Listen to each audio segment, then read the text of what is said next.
Quelles sont donc les compétences du futur que le Serious Games 5 cherche à adresser?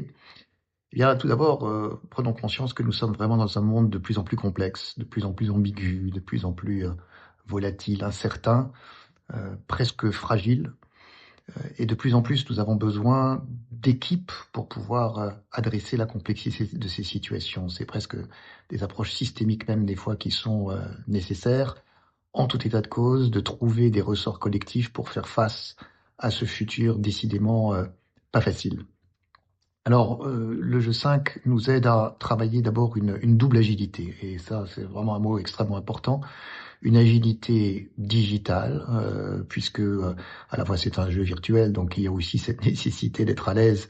Les gamers le seront peut-être plus que d'autres comme moi, mais aussi une agilité avec l'intelligence artificielle, puisqu'il y a un assistant qui est intégré au jeu.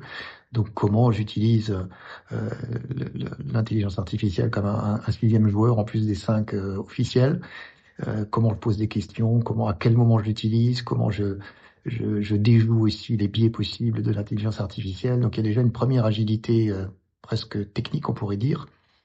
Et il y a une deuxième agilité, et non des moindres, c'est l'agilité comportementale. Il s'agit évidemment, et de plus en plus dans les organisations, de trouver les ressorts d'approches collaboratives dans lesquelles, on pourrait parler de compétences transverses, dans lesquelles les gens soient amenés à travailler ensemble, à collaborer. Et cette agilité-là, elle est pas acquise, elle n'est pas donnée, elle se construit. Plus spécifiquement, le jeu adresse aussi à mon image trois choses importantes: la curiosité, l'envie d'apprendre. Le dispositif est fait qu'il y a une gourmandise à aller plus loin pour essayer de découvrir les prochaines étapes, et sans cette curiosité, je pense qu'on va pas au bout. Il y a à plusieurs moments une capacité d'esprit d'analyse, de critique même des plans d'action qui sont proposés par les uns et les autres pour mettre en garde là où on a des doutes. Et puis il y a aussi tout un processus créatif d'exploration, de défricher des chemins parce que il va bien falloir essayer de faire quelque chose.